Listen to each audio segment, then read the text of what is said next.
Hi, everyone, and welcome back. Today, I'm so excited to share with you all about copywriting for your website. So, we're going to get into copywriting and SEO. We're going to learn about what you need to know if you're going to work with an expert, and a few tips if you stay to the end if you're going to tackle it yourself.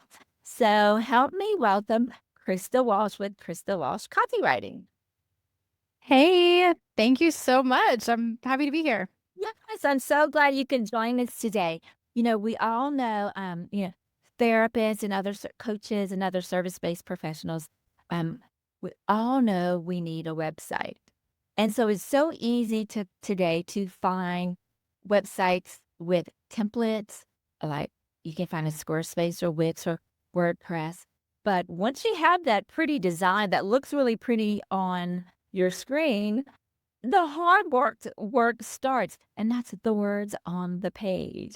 And so I find so many of my clients that come to me who've already done their website, they're like, not only is it the design that they're not happy with, but it's the copy, the words written on their page. So I'm really excited for us to be able to talk today about all things website copywriting, and we're going to get into SEO and how that pairs into copywriting. So before we dive in, Krista, could you tell us a little bit about yourself?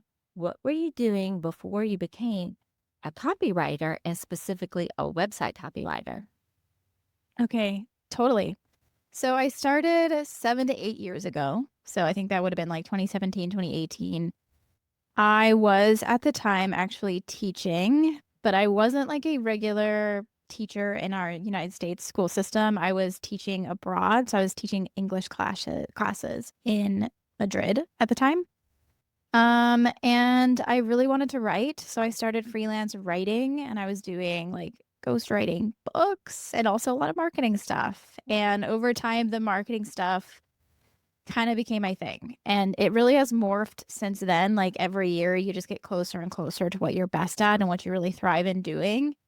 So over time, it became this focus on websites, and SEO is certainly a part of that. But it's also just this like really important part of somebody's business or practice where you're thinking holistically about the whole business and how you can showcase it as clearly and concisely as possible for potential clients. And that's what I find really fun. So that is what I do now. Oh, I love that. And I love that you touched upon something that over time you slowly transition to what like you or really you find that it's just that sweet spot, what you really love and love doing. And the same thing happens with therapy and coaching businesses. Those Totally. over time, clients change the type of clientele they want to work with, or they start to fine tune and specialize maybe in a particular type of therapy. So we can all relate to that. And business is definitely a journey for sure. Yes. But tell us, what type of clients do you work with and what services do you currently offer? Yeah, so like I said, I'm a website messaging person. So that's what I primarily do. So this is if you're like, what the hell is that? So most people will go out to like launch a website.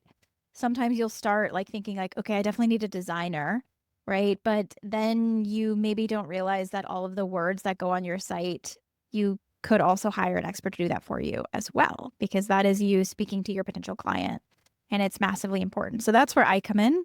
I do work with a lot of therapists in private practices. I would say it is mostly mental health, but sometimes in other like healthcare spaces, as well as service providers. So consultants, coaches, professional services, or creative services. Wonderful. And you mentioned something that a lot of clients don't know, and I would say probably most clients don't know. When you hire a website designer, typically the copywriting isn't included. They are the designer.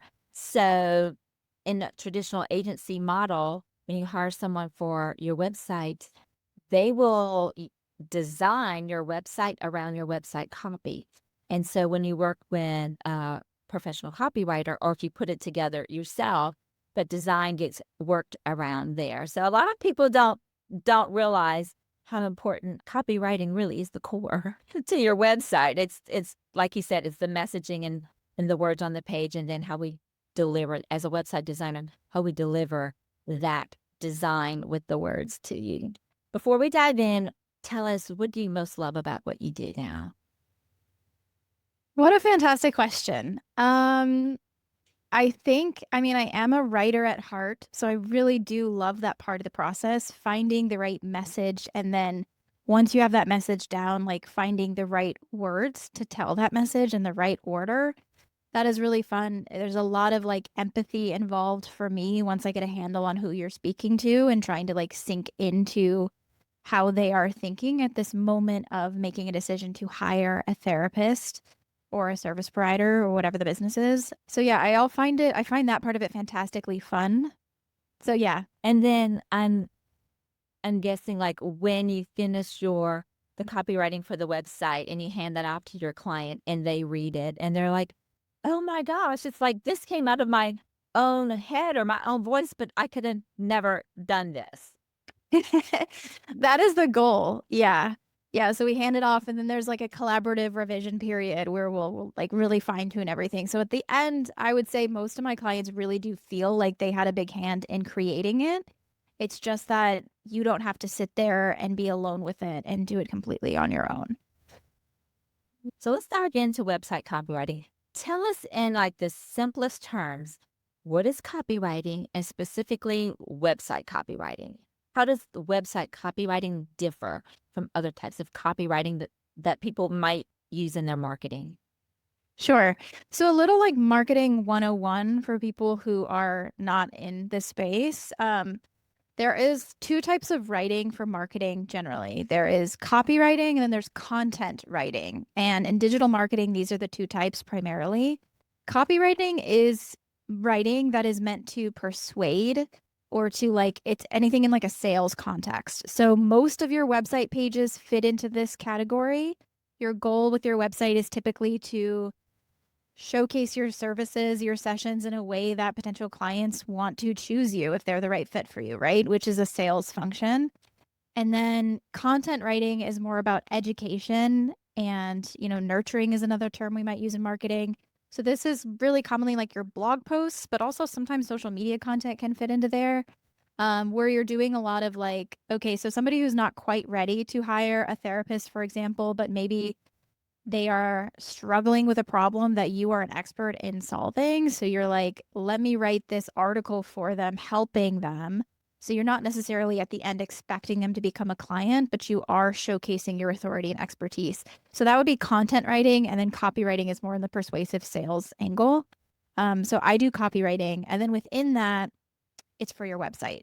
And I think that's pretty self-explanatory, right? Like, you know what a website is and your page is there. Yeah. I love how you distinguish the two, because with copywriting, website copywriting being more persuasive, like, attracting and connecting your ideal client, like when they land on your website and the words that they're reading just resonate. They feel like and understand them and they're in the right place and they are convinced that you are the person who can help them. And now they're persuaded and confident in reaching out to take the next step of scheduling a call versus content writing, which is what ideally someone would move into after their website by taking advantage of having a blog on their website where it's that educational and engagement type of content on their website. And as you mentioned, that could be with social media or even a newsletter or something like that as well. So in that case, finding a copywriter and a content writer, it's two different types of writers who can help someone with marketing their business. Okay, so talk about what are some of the important things that therapists and coaches need to keep in mind with their website copy. So whether they're working with a professional like you or wanting to do it themselves, and sometimes one way to sort of convey what the best practices are to talk about some of the dumps. The dumps are the things that most people can identify with, and then they can remember, oh, I'm supposed to do the opposite, which is the best. Yes. Okay. So, oh God, it really does depend on the individual therapist or practice that I'm working with. But I would say, A lot of the therapists and practices I work with, they do serve a lot of different types of people. They have a lot of different like specialties they can work with, but it doesn't always serve you to shape your website around everyone like that, right? Even if you technically can, even if you're like, well, I have like 40% of my clients are like this way and like 30% are this way and 20% are this way. But I would encourage people with your website to really take it as an opportunity to get clear on who is that like 1% client that you really, really, really love working with, and getting as specific as you can. And then using that to shape your website around that client. And there is no rule in the universe that you can't then accept other clients who are like referrals, right? Or things like that, who don't fit into that messaging that you've just created. But the point of your website is to use it as like a tool for your marketing. And that's going to be a lot easier when you have like a specific person in mind that you're talking to. So, for example, I'm working with one client right now. She's a fantastic therapist and she does see individuals and families and couples. But in the case of her website, we are shaping it mostly around her couples that she works with because this is what she wants to be best known for. These are the clients that she wants to accept more of. Um, and in the background, she can continue to take on individual clients who get referred to her, but around her marketing, we're marketing toward couples. So it just makes everything a lot easier, rather than trying to, for example, write a homepage for like all these different types of clients. It becomes really, really hard. So I would actually start there, like back away from like the words or what do I say, and try to choose for the sake of your website, not necessarily for the sake of your reality behind the scenes, right? But yeah. I love that example. And it sort of falls into that 80-20 rule, where it's like 80% of your profit in your business will come from 20% of your clients. Or, like in this case, 80% of the bulk of her business will come from like 20% or, a third of the services that she works with. So even though you may offer individual couples and or families or groups, which of those groups is the most profitable, gives you the most income, or the clients you most serve in your practice. So, roughly the 20%, and focusing 80% of your time, effort, and message on that. And so, Or the most enjoyable too. Like it could be totally profit, but also like, I don't know. I think what therapists like you and your clients do is so personal and intense. Like I would definitely lean into like what you love, right? well, that's how I help my clients find their niche, because I do Yeah. encourage my clients to do exactly what you're saying, because you can do so many things, but what do you most enjoy? What do you want your niche to be? What do you want when someone asks, do you know anybody who works with, let's say, college students with ADHD? If you do that and you enjoy it and it's profitable for you, let's make you known for that. Doesn't mean, like you said, that you can't serve other people, but let's focus on that. And that's what I call your sweet spot. And your niche is that sweet spot. It's the services that you can offer that you enjoy and are profitable, the people you most enjoy working with. That's also profitable, because it doesn't make sense to work with people you most love doing, but you can't sustain a business for it. So it's sort of Sure. There's a balance. Yeah. it's and then that's how you find your niche. It's kind of like a little exercise that I've done with clients and I've shared before. I'll share with you, and for anyone else who may have not heard it, is I have a simple little exercise that just involves smiley faces. So you make a little list on a piece of paper, or in my case, I keep a dry erase marker in my bathroom and I write on the mirror. You just make a list of all the things that you can do. So, like if you're a therapist or a coach, what types of services can you offer? And then next to it, you put a smiley face. Like if when you think of that, it just lights up. You love doing it. And then just a grin if it's like, well, I can do that, but it's not my first choice, but I don't hate it. And then a little frown next to something is like, oh, if I never have to offer that service again, it will not be soon enough. And then you do the same thing with your type of client. So you think of the clients you've had in the past that you list them all down, or let's say in the past year. And then when you think of that client, when you think about working with them, and if they just lit you up and you really enjoyed them and the work you did with them, put a smiley face. If it's like, I enjoy working with them and I would, again, if I needed to, put a grin. And if it's like, I never want that client or another one like them again, and face. And then you want to go back and look at that and say, what was it about them? Maybe it was the personality, or maybe they frequently missed appointments. Maybe they didn't really engage, or they didn't do any follow-up in between if you gave them homework or assignments. So just fine tune and tease all of this out. And then once you do, you will know exactly what services you most love doing. Remember, they have to be profitable. If it's not profitable, just, go volunteer and do that for somebody else. Yes. And then what client profile. And you merge those two together, and you will be so in love with your business, your clients, the work you do, and you will be. So, and that's what we want to write our marketing messages around and to that type of client. So if that helps you in any kind of way with your clients, feel free to use it. Yeah, I love that. Because I think sometimes there's this like misconception that you go into like a website launch thinking like the website needs to reflect the entire reality of my practice. When really your website is this like sales tool for the clients that you want the most, so that you can choose to like be kind of like ruthless about like what you show and what you don't show. Like you don't have to like it's not has to be this like entire like open door, like look behind the scenes of like every single person I'm seeing and like all of these different things I do. Like you can really just decide what you want to showcase. And I think that's a fantastic exercise to like sort of get clear about that. Yeah, it's really, really easy. It's simple. I mean, it's basically a kindergarten level exercise. So it's not stressful, and it really only takes, 5 or 10 minutes. It's fun to do. And it's very eye-opening. I mean, it's very revealing to see. Yeah. So, and it can really help someone decide if they are going to eliminate services. If you are putting a frown by a particular service, it needs to go. Period. It needs to go. And especially if you're putting a frown around a particular type of client. So I encourage my class to build their business around all the smiley faces. And then, as you were saying, like if someone's a grin, you can still take those clients because you don't mind doing the work and it's profitable. You don't mind that service or that type of client, but build your business around the smiling faces.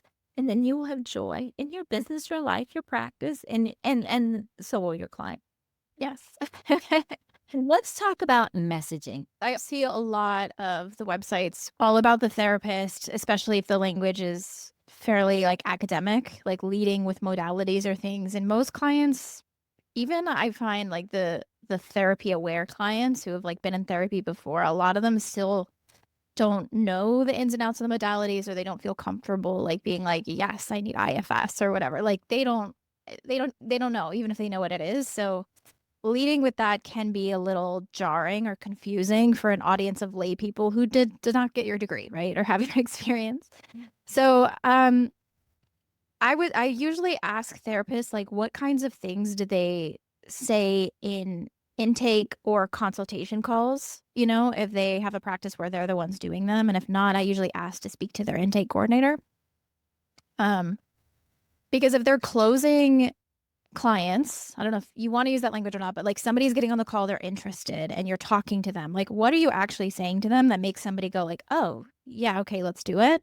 And like, what are those moments? And that usually helps you figure out like the messages that land with the mindset of a layperson client who doesn't, know what you know, right? And start there and speak to them like you would almost on that very first call. And it probably is more I'm saying like audience focused than you just like talking about yourself endlessly, probably, right? Yeah. So I would start there.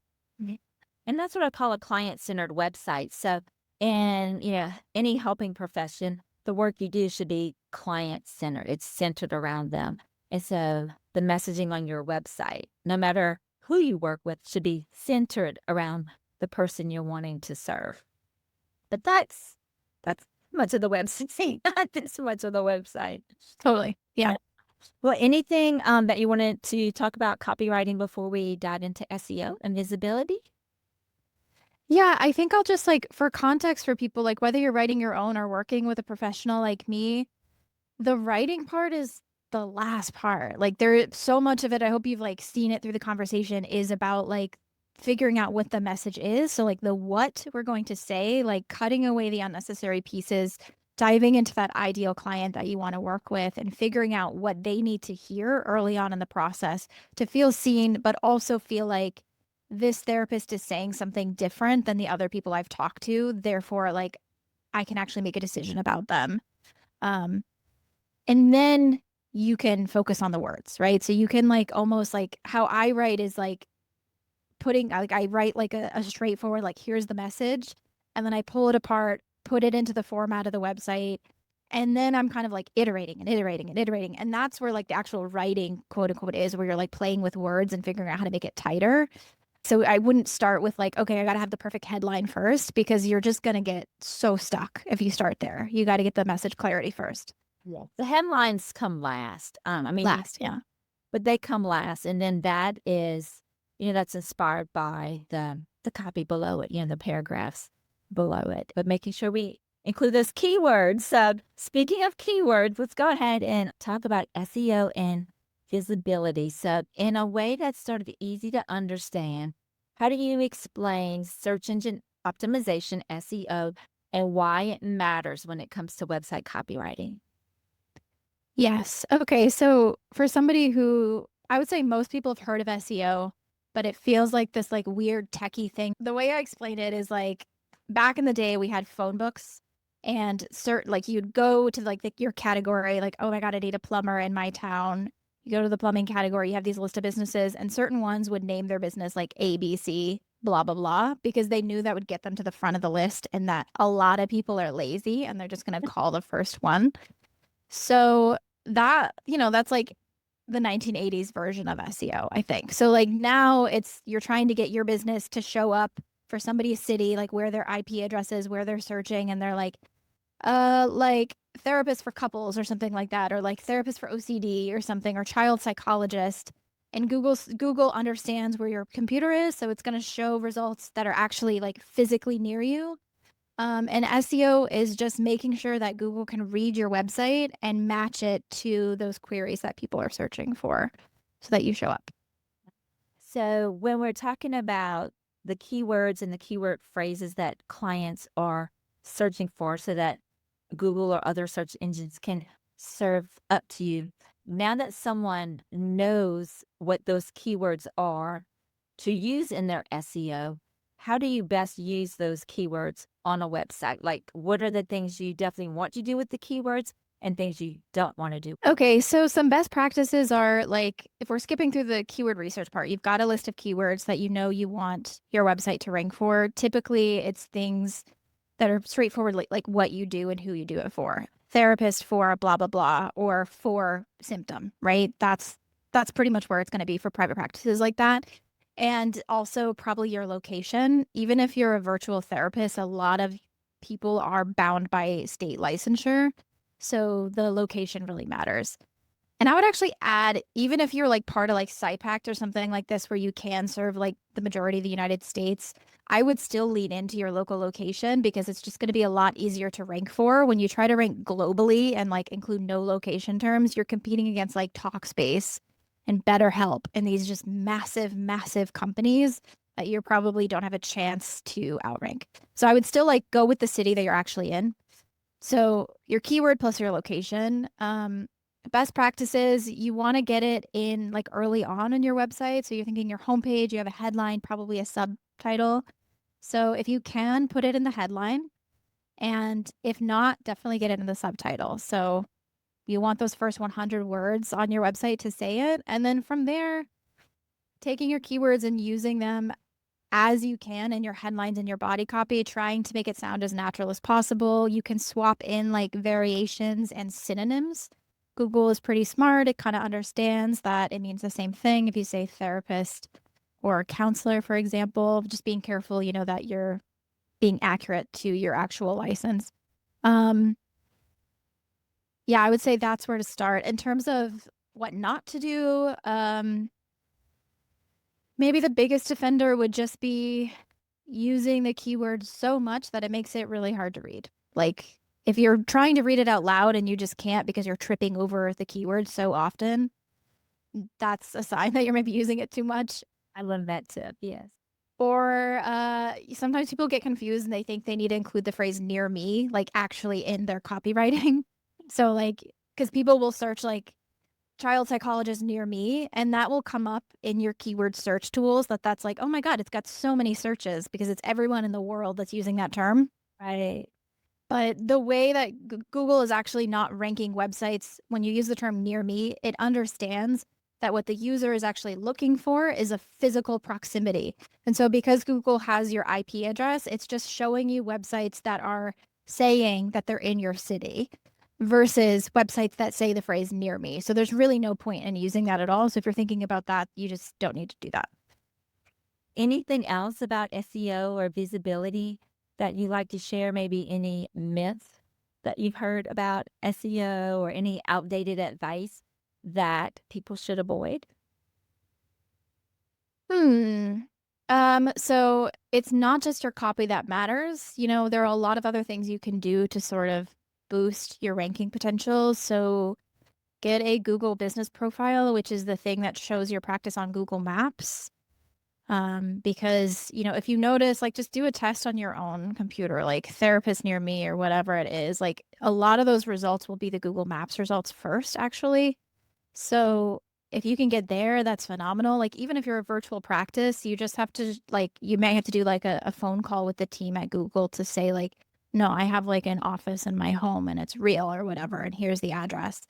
Um, and by the way, I have a Google business profile. I run a virtual business from my home. My address is not public to Google. So when it shows up in Google Maps, it's just sort of like this like circle around Los Angeles where I live. It's not the exact location. So you don't have to make your address public if you work from home. You don't want your home address out there to non-clients. So that's a big one. I would say the other thing is you can't, sometimes I have people come in and they're like, well, you know, I have all of these specialties and I really want to rank for like OCD as well as eating disorders, as well as like panic attack disorder, as well as like, you know, all of these different things. And that is okay, but you cannot have one page on your website ranking for all of these different things because it just doesn't make sense to Google. So instead, if you really like you could choose one focus for your homepage and like your website in general, and that goes back to our first question about like choosing that like marketing niche. Doesn't have to be like the full span of clients that you serve, but like the niche that you're marketing toward. That's your keyword focus for your main website pages. But let's say you're like, okay, so I'm getting known as like an eating disorder specialist. And so most of my website is focused on that. But I have added a new clinician to my team who has a different focus, or like I've decided I also want to do something else. That's where you can create a landing page within your website that focuses only on that keyword. So, I would say that's something that people get confused about is trying to rank like one page for all of these different things when really you kind of have to be strategic about it and decide like, okay, if I want the separate ranking as well, it has to have its own page that is focused just on that. Yeah. I'm glad you said that. One of the things I commonly see when people come to me and they made their own website or someone created it for them and they just wanted like a 4 or 5 page website, the home page, the services page, maybe insurance and rates, and then a contact. And they do with that type of, small website, you're going to list all of your services on one service page. So if you provide services for individual counseling, family counseling, group therapy, supervision, like all of these different things on that one service page that they're all so different, your website is not going to do well against all of the competitors who maybe do the same things as you, but have a website that has multiple pages doing exactly what you said. They now have a page focused on each service or each specialty. Because when someone Googles, let's say, EMDR therapy near me, and you're in, Houston, Google knows you're in Houston, it's going to look for pages that are only about EMDR, not Exactly. Yeah. ER and IFS and all the other things. Yeah. And I think it's sort of like it's almost like a triage experience when especially if it's your first website, like you're not going to probably be able to do it all unless you have some sort of funding or something, like, because it gets sort of expensive, even if you're doing it yourself, like the time is expensive to like create all those extra pages. So start with your focus and then know that as you grow and expand, or, you can add on pages as you go and try to target different phrases or different cities or, different audiences, things like that. Yeah. I'll give you a classic example of how that works so well.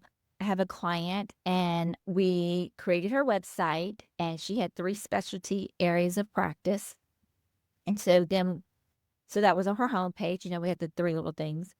All of it was individual counseling, but 3 specialty groups. And then we did a specialty page for each one of those areas, like anxiety, trauma, and I think the other one was like depression. So each one had a specialty page.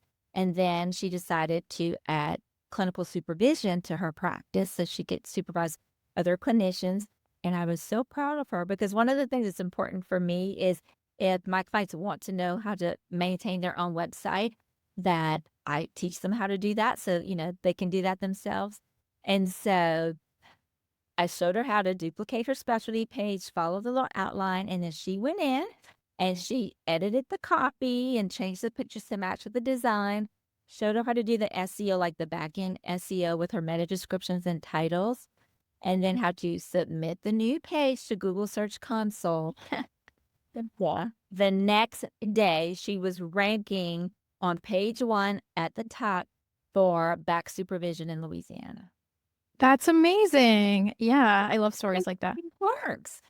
So it's really, really important for business owners, clinicians, coaches, consultants to know you have this website that you invest so much time and energy and funding into it. If you're paying someone that to really get the most out of it, there really are best practices. And if you can't start off there, it's important to know this is what you want to aim for. So maybe in year 2 of your business, once now you have steady business and funding, and just doing those one at a time, like you said, doesn't have to be all at once, but it makes such a huge difference. Such a huge difference.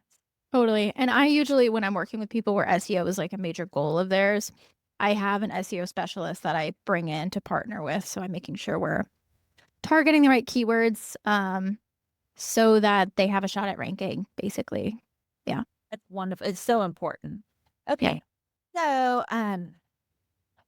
AI generative search is a thing that we all know. If we Google something, no longer does it just start off with listing websites. Now we all have like this little paragraph about like this, and we see it sort of populate, and it's something that Google or Bing or whatever you're using sort of puts together and then has some little links. Anything you want to say about AI search going on right now when it comes to copywriting or SEO? Yeah, so I think I'll start off by sharing like a personal experience as a therapy client. Earlier this year, I was looking for a new therapist and I had searched on Instagram, asked for referrals from friends and things like that, and done like a regular Google search. And then out of curiosity, I asked ChatGPT too. And what I like as a user of ChatGPT for using it for search like this is you can give it a lot more context than you can with basically any other way of searching, like YouTube or Google or Instagram or something like that, where you're kind of stuck with these like phrases like therapist for anxiety or whatever, which happened to be what I was struggling with, right? Like, but with ChatGPT, like I could like give it this whole paragraph of like, here's what I'm dealing with, here's what I'm looking for in a therapist. It was kind of like if I had like a friend who was like an almanac brain of all the therapists that existed in the east side of LA where I live. And it was like, okay, great. And then it gave me a list of like 5 therapists and like linked to their websites for me so I could just go straight from there to their website. Funnily enough, number 2 on the list was a good friend of mine, which I thought was funny. So I was like, well, I'm not going to see her, but that's really funny. Yeah. So in that way, it sort of is almost just like searching the internet for you. I find it a better way. And I think most of the people that it pulled from Psychology Today profiles. So just that's a little hint to me. I think most people have one, but what search tools like ChatGPT and other, like if you're looking within the LLM, like using it as a search tool, they're really pulling from not from individual websites, but from like aggregator websites, because they're going to the internet and they're looking at Reddit, they're looking at directories like Psychology Today, or they're looking at like major publications that mention the types of things that you're doing. So if you're looking to rank in search tools like ChatGPT, I think PR is becoming really important. Like getting your name out there with context from like bigger publications that are talking about you and directories and things like this. Um, but then what you were talking about is the AI, like Google's AI that happens like within the Google search algorithm. That I find is mostly showing up when it's like you have a query that is related to like information seeking. So like, what do I do when I'm having a panic attack or something like that? And then it's like before you would get like, a lot of these different websites that have their own blog posts. That's great for those websites. They can put ads on those blogs. They can like get those people on their email list. And now what you're getting first is the Google AI summary that's kind of just grabbing the information from that blog post and giving it to you where you don't have to click at all. So, yeah, I think blog content that is just purely giving people information may not be the place to focus anymore. I think that's what we're learning from that, because even if you're ranking with that, a lot of your traffic is going to drop off because people are just getting information handed to them without even having to click to your website. So instead, I think this is what we had talked about before this call. It's really leaning into like earned expertise and things that have like a unique angle that people want to go and learn more about you and your point of view. Yeah, just thinking a lot more strategically about your blog content if that's a strategy you're using. My SEO friends that like do SEO by itself as their whole thing and like content marketing around that, they're super optimistic about it. They think it's still a good strategy, but it's like it's sort of forcing everybody to think smarter and be better, be more original, be not just, you can't sort of like hack your way to the top anymore by like doing a really simple how-to article, I suppose. Yes, and also by not just asking ChatGPT to write you a blog article on this particular title, because it's simply pulling from everything else that's out there, so it's not gonna be unique or original to you. And like how you covered the 2 types of AI search, like ChatGPT or Gemini or Perplexity search, they're gonna give you, like they're basically gonna give you a whole page or paragraph summarizing everything for you, and then you have to manually go click on the individual links if you wanna learn a little more. But with, like, a Google like, when you're searching for an individual versus just searching on a topic, so you might get some different search results. And I just want to touch on this. I still do think that blog posts are important for people to have on their website, because just having a stagnant website with nothing new being added to it, you're not going to have more other keywords on your website. It's going to just be limited to those, 4 to 7 pages you have. But by adding blog posts, your website will have more keywords. But I always tell my clients to write for your clients first and search second. So when they're writing articles, write articles that will be helpful to the clients they serve, and then Google search second. Because that Psychology Today listing, as you mentioned, for a therapist, that's the most important thing that's going to come up in the AI searches and even in the location searches.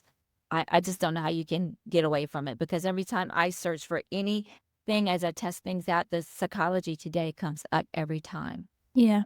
But like with blogs, I encourage my clients when they start to add blogs, let's write topics on articles around the topics of things that come up in session, the things that can be helpful to your clients, because you can repurpose this for handouts for clients. If ever someone asks you to do a presentation on a particular something, you've got all the content already done. So instead of referring your clients to someone else's website or articles to read more about something, give them your own. I see blog posts as having so many additional benefits, even if it's not as strong for SEO as it used to be because of all the AI and the generative search results. Totally. And I think if you were ever writing articles and your only goal was to rank and get traffic to that page, it was sort of like this weird transactional relationship. So I just don't see the point in like literally using an AI to like regurgitate what else is already out there in the same exact way and adding to that junk that's out there. It's just silly. It is just a waste of your time, even if it's 5 minutes. Um, so yeah, use your blog as like a marketing, a positioning tool, a way to leverage into speaking engagements or podcast experiences. I can't take credit for this idea, but somebody that I follow, I really like what she said about things like blogging or other forms of long form content, like a podcast or YouTube or your blog. Those are all different versions of long form content. And she was like, when you are in a type of service where you don't have deliverables, like you can't showcase a portfolio as a therapist because that doesn't make any sense. You can't even really do like case studies because of HIPAA and things like that. So, what you really have to rely on is your philosophy and your perspective and the way that you think and approach and work with people. And the only way to give people like a representation of what that is before they work with you is by sharing it in every way you can in these like nuanced contexts. So, more than just a social media post or a reel, but something where you can really dive into it and share your expertise. And that could be whatever you want it to be. So, if you love video, do YouTube. If you love to write, do a blog. If you love if you love podcasts and you just don't want to do the video part, like do a podcast where it's you talking too. Yeah, so I just wanted to say that. Yeah, I don't think blogs are dead in that way. I just think if you're thinking about it in a transactional way, I think that's a mistake, you know? I'm glad you shared that. And the other thing you had mentioned was Reddit. So if you love being engaged in communities, spending time on in Reddit communities where you can speak as an expert on certain subject matters because Google ranks Reddit, which is amazing to me. I'm like, these are just people's opinions. It's not necessarily even factual. People post on Reddit, but that's where it really has gone to now. So if you like communities, your Facebook group comments will not rank on Google, but your Reddit threads and comments will. So that's something to think about if that's sort of what you enjoy doing. And a lot of introverts do as well. It's a good place for introverts who don't want to do videos or podcasts. So there's so many different ways. That's what I love about marketing. There's so many ways to get to your goals and just finding what fits best for you. Let's talk about hiring a copywriter. So if someone is thinking about hiring a copywriter like you, what should they look for? And how is a strategic copywriter different from just a writer? Yeah. Okay. So starting with your second question, a writer, you know, somebody who is a journalist maybe, or like a creative writer or something like that, they can absolutely write like beautiful sounding prose, right? But the point of your copywriting on your website is not necessarily to have people like be floored by the beauty of your writing. I mean, that could be an amazing like side benefit if that's the voice you're going for, like a very beautiful sounding voice, but that's not really the goal. The goal is for people to see themselves in it and also be able to differentiate you from the other therapist that they are comparing you toward. Especially if you are like starting to do marketing, you're doing like private pay clients more than insurance-based clients, like people who have a choice and they're like carefully making that decision. You want to make sure that your copywriting is differentiating you. So, hopefully that answered the question of why you don't just want a writer who is focused on the words, but you want somebody who can really understand like marketing and messaging. And then deeper into that, like somebody who understands websites and user experience is also really important because the way users interact with websites is not the way they interact with like an email or something like that, where you're kind of just reading down in a straight line. There is all of these competing things. So you have to understand like holistically, like somebody's coming to the website. How can we showcase things in a way that like they're getting the right information, even if they're not reading every single line? And if they are reading every single line, because some people are like that, they're also getting the right message, right? And it's all like this cohesive narrative. And the way that we're guiding them through the website makes sense as well. So there's all these different considerations that I find it really helpful to not only find a copywriter, not a writer, but also somebody who understands the format in which you are hiring them for. So if it's a website, somebody who has a lot of experience with websites. If it's something like um, your email or something like that, like you're doing a lot of like email funnels and things like that, like somebody who understands that world. Like I wouldn't be able to do that for you if you were like, I'm launching a course and I need a ton of emails that are going to like take people through a funnel within my email list. Like I'd be like, I don't know, like I could probably do it, but it wouldn't be as good as like somebody who's an expert at that. So um, that's what I would look for. I would look for a copywriter who's a specialist in your format. Extra bonus if they are a specialist or have a lot of experience in what you do, right? So somebody who's worked with therapists before and kind of understand those limitations of what you can and cannot say, who understands like the mindset that people are in when they're hiring a mental health practitioner versus like a bookkeeper or someone like that. Like it's quite different. Um, and then finally, choosing somebody that you just like. It's a pretty intimate process, kind of like choosing a therapist. Like you're hiring somebody to sort of be your mouthpiece for you. And yes, there's a lot of collaboration involved, but I would also just make sure you're sort of like vibing with that person. So I'd probably ask to talk to them or at the very least, like read their content or something and see if you resonate with the things that they're saying. Yeah, I was gonna ask, if they can, like, request samples or see examples of other websites that they've written for other therapists or coaches or professional whatever profession you're in, so you can sort of see what you can expect and see if that's what you're expecting. Totally. Yeah, most copywriters will have portfolios on their site, but yeah, if you're like, I really love this person, but she hasn't, or he or they or whatever, like they don't have any therapist websites, you could ask if they do, and maybe they do, they just aren't like advertising it yet. And I would say it's less important than you think, actually, to have somebody who is like a specialist in like your particular type of therapy or something like that. Like, I think it's actually more important for somebody who to understand the format and to be like a great copywriter. And then it's kind of like this amazing bonus if they understand your space as well.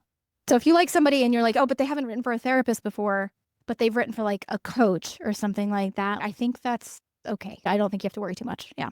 An adjacent profession and very similar dynamics. Oh, sure. Okay, so let's wrap up as I promised with a few tips for any therapists who are at this the first time and maybe can't hire a copywriter right away for their first site. Just a few tips, one or two tools or tips that you think can help them keep their copy like clear, client-centered, easy to read, sort of flow in a way that sort of moves them towards taking that call to action of scheduling the free consultation. Yes. Real quick, I want to add one more thing to the hiring a copywriter thing. I would say ask your designer. A lot of therapists find a designer first. And if that's your case, your designer will probably know people. So just ask them, and then you don't have to do the work yourself, finding somebody. Okay. So your question is, if you're DIYing your copy, like what are some tips to do it well? Yes. Okay. I think it can be really helpful if you're DIYing to have a template. I really, really do. Because of this thing about writing for websites, if you're opening up a Google Doc or Word document and you have this blank page, it's really like, how do you know like how many headlines you need? Because you have to do all this thinking of like, what sections do I need? How many headlines? Where do the photos go? It just becomes really hard, which is why I think a lot of people, if they haven't done this before, they go to the designer first and they think the design comes first. But then the designer is like, no, but I need your copy first. And then you're like, okay. And then you kind of get stuck because it's hard to like envision how a website like all comes together like that and what writing's actually needed. So tons of people sell copywriting templates for your website. I am not currently one of them, but if you in this boat, like please DM me or something and I will send you some great resources. They're pretty low cost and basically it'll have like some prompts for you and like this structure, like different website structures that you could like borrow and like write into. So you just have a starting place that isn't just like, oh my God, it's the blank page. And then I think everything else we've said, like write like how you talk to your clients, particularly not when I'm not in sessions, when they've been a client for a while, but how do you talk to them when they're calling you on the phone, inquiring about being a client, or maybe that very first session. How are you talking to them? What questions are you asking to them? And can you translate their answers that they give you into the words on your website? I would say if you can't imagine a client saying it to you or saying like something like it, you probably shouldn't make it like your main messages. Like a lot of times I see things like, are you struggling to navigate through life's challenges and things like that? And most people aren't coming to therapy being like, I'm just struggling with life transitions. Like they're going to tell you something else, like I think I might be headed for a divorce or something, something way more specific, right? And it's not that you can't elevate the language if that's your vibe, but just make sure like what you're saying is the types of things that people are saying to you early on in that relationship. Okay, hopefully that helped. I feel like that was a lot. Wow, that's great advice. I mean, it's a challenge, which is why a profession of copywriting exists. I mean, that's a great illustration of why there's so many nuances to it, and so it really is a different experience when when you work with someone who is a professional copywriter than when we try to put things together ourselves. And I will say, for someone who is just starting out and they want to use a template, for example, I specialize in Squarespace, and there are many Squarespace template shops that are created by like premium designers, Hmm. some specifically for therapists, and some will have like filler text like the headers and everything, but I've even seen some that the filler copy actually tells you what to write there. Like Totally. option is to explain ABC. And so if you follow that, you will have a pretty solid website. Where I see some people mess up is the section is this big, but they keep writing and writing and writing and writing, and it no longer fits the design. Yeah, you got to stay with that word count. Yeah. Stay with that workout. If you want to get the same look and feel for your website that you're seeing in that template design, you can't keep expanding the content. You have to stay within that amount. And then also the purpose of that is that's about as much as anybody wants to read in on any particular section. They don't want to read 4 paragraphs. Yeah. Now about your specialty areas and your certifications and why you became a therapist or anything like that. People like to scan. The little bullet points are really helpful. So Can I add about AI, because I know this is something that people are doing, like using ChatGPT or Claude or Perplexity to like write your content. I would love to encourage people to not, to write from the heart and to let it be imperfect and messy, run on sentence, whatever, I mean, just to a degree, right? If you're like really worried, maybe ask a friend to read it or something, but like, because I am really, really tired of going to like hire a business, particularly someone like something as personal as therapy. And it's just like you very, very quickly start to recognize the cadence and the way that it writes. And it really feels like you don't know who this person is because they didn't actually write it, or maybe they wrote it and then ChatGPT like rewrote it completely. So it sounds good. Like it feels like magic. Like you're like, oh my God, amazing. And if you're skilled at like taking that and then tweaking it so that it still sounds like you and that feels like fine, that's okay, right? If you can really do that. But I think a lot of people just get the output and they think like, oh my God, this sounds so much better than anything I could ever do. And I think it's a mistake because, like I said, it's you talking to your people. And I think it's better to be imperfect and that'll help you stand out and like feel real. So that's my little take. I'm actually not AI. Like I use it in my process somewhat, in the research phase and stuff like that. But with the writing itself, I feel pretty strongly that it's just so much better when you can do it yourself. and then honestly, when you're hiring a professional copywriter and you're paying for that, you want original content that a human person wrote. Yeah. And they're not relying on AI tools to like they're not just giving prompts to the AI tool and they're just writing it out and tweaking a few things. So yeah, it's definitely a next level experience. Okay, so is there anything that we haven't discussed that you feel is important for everyone to know before we wrap up? If you have questions, email me, DM me. I'm really happy to just help as well because I know this can be an overwhelming process. hiring or doing it yourself. Both of them can be kind of scary. So I'm here. Sure, to add all of your contact information in the description for sure.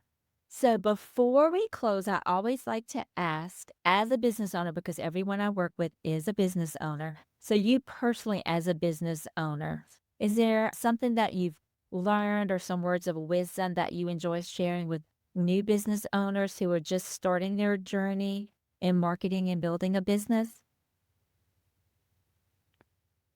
Um, yeah, every time I get this question, I always think like, but I'm not wise. But it always comes down to me and something that I think will be very familiar to anyone who's a therapist, which is that it's so much of an internal game, this entrepreneur thing. Uh, it's really like speeds up personal development, I think, and like calls out your blind spots because suddenly like you cannot coast with like a steady income if you're going full time into private practice. Like you have to, rely on yourself to keep that engine going. So it just like brings up a lot of shit. So that's what I found. That's what I would tell any new person is just like, invest in yourself and your mindset and therapy. I'm sure most therapists are already in therapy, but you know what I mean? Like it really matters. And I think that's a better investment almost than like hiring like a social media manager or something. If you have messiness inside. Wonderful. Okay, so if people want to follow you online and keep up with what you're doing, where's the best place for them to find you online? LinkedIn is the best, most active there. I'm a writer, so I love that I can just like write into the little box and I don't have to like create a graphic because I'm not good at that. It is why I like following other friends and people and businesses on Instagram, but I have no desire to create honest graphics that people look at for 2 seconds. That is just too graphic heavy for me. But yeah, LinkedIn is perfect for people who enjoy connecting with real people and also, writing and sharing things that people connect with. And then what if someone is interested in potentially working with you? How can they get in touch with you? You can email me on my website or on my LinkedIn profile. There's a link to book a call. If you prefer to just jump in and talk to me and ask your questions, you can book that. It's a free, like 30 minutes. Yeah, so email or booking a call. Mhm. Wonderful. Well, thank you so much for taking the time to share all of your insight and wisdom around website copywriting and SEO. I really appreciate it. I know everyone's going to have learned a lot from it. Yeah, thank you so much for having me and facilitating this. This was fun.